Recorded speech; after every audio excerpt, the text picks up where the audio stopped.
যে আমার যে ঢাকা দক্ষিণ সিটি কর্পোরেশনের যে দায় এবং সেটিকে যে পূর্ণাঙ্গভাবে কার্যকর করার জন্য যে বাধাগ্রস্ত করা হচ্ছে, এটার বিরুদ্ধে আমাদের যে আন্দোলন রয়েছে সেটি অবশ্যই চলমান থাকবে।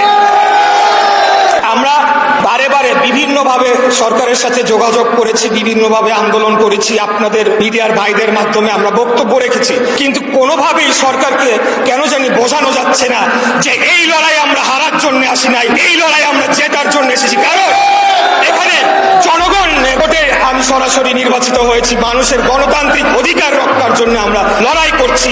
এই লড়াই থেকে আমরা কোনোভাবেই ফিরে আসার, পেছনে আসার কোনো সুযোগ নাই। তাই যত দ্রুত সম্ভব আমি সরকারকে আহ্বান জানাবো, মাননীয় প্রধান উপদেষ্টাকে আহ্বান জানাবো, তিনি যাতে নিজে সরাসরি বিষয়টি তত্ত্বাবধান করেন এবং এই সমস্যাটি যে আজকে তৈরি হয়েছে, নগর ভবন যে একটা অচল অবস্থার মধ্যে চলে গিয়েছে, সেটার জন্য দায়ী একমাত্র স্থানীয় সরকার, যে বর্তমান স্থানীয় সরকার মন্ত্রণালয়, তার উপদেষ্টা, তার সচিব এবং অন্যান্য কর্মকর্তারা যারা বাধা দিচ্ছে।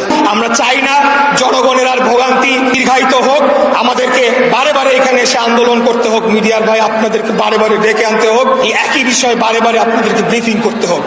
তাই আমি সরকারকে বলবো, এখানে আপনারা যদি মনে করে থাকেন যে দেখি না কি হয়, ওরা কয়দিন করে এমনি আন্দোলন থেমে যাবে, তাহলে আপনারা ওকার স্বর্গে বাস করছেন, অত্যন্ত ভুল জায়গায় আপনারা রয়েছেন।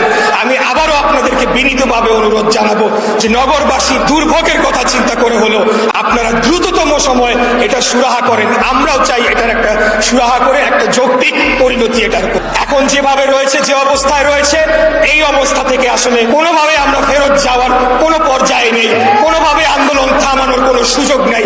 আমরা আজকে নতুন করে আন্দোলন বিরতিহীনভাবে আমরা অবস্থান কর্মসূচির ঘোষণা দিচ্ছি।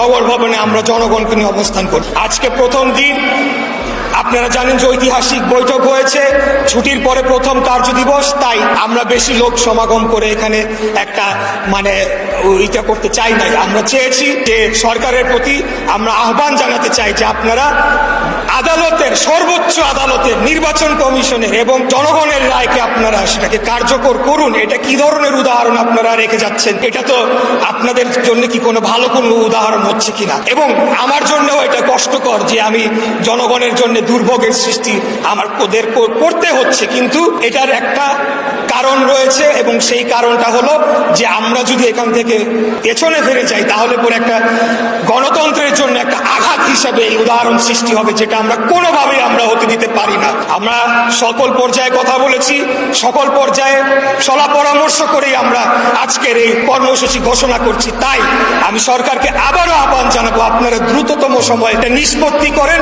না হলে আমাদের দলের সর্বোচ্চ পর্যায়ে আপনারা বৈঠক করে এসেছেন, সেই পর্যায়ে কথা বলে তার মীমাংসা অতি দ্রুত করেন। তা না হলে কিন্তু এই যে অচল অবস্থা সৃষ্টি হয়েছে সেটা কিন্তু কাটবে না। আমরা একটা সিদ্ধান্ত নিয়েছি যে দৈনন্দিন যে সেবাগুলো রয়েছে সেই সেবাগুলোকে আমাদের তত্ত্বাবধানে চালু করা হবে, কিন্তু এর বাইরে অন্য কোনো বিভাগ বা অন্য কোনো উন্নয়নমূলক কর্মকাণ্ডের জন্য যারা এখানে আছেন তারা অফিস করতে পারবে না। এবং আমরাও প্রধান ফটকের তালা, এটা একটা প্রতীক, এই তালাটা আমরা খুলতে পারছি না, আমরা অত্যন্ত দুঃখিত। কিন্তু জনগণের যে দৈনন্দিন যে সেবাগুলো রয়েছে, জন্ম নিবন্ধন সহ আরো ইত্যাদি যে জরুরি বিষয়গুলো রয়েছে, সেগুলো কার্যকর করা হবে, সেগুলো আমাদের তত্ত্বাবধানে চালু করা হবে। আমি অন্তর্বর্তীকালীন সরকারকে শেষ কথাটি বলতে চাই, আপনারা হয়তো ভাবছেন আমি গায়ের জোরে আমাদের যারা জনবল রয়েছে, জনশক্তি, তাদেরকে নিয়ে এসে এখানে দাবি করছি, আসলে কিন্তু তা না।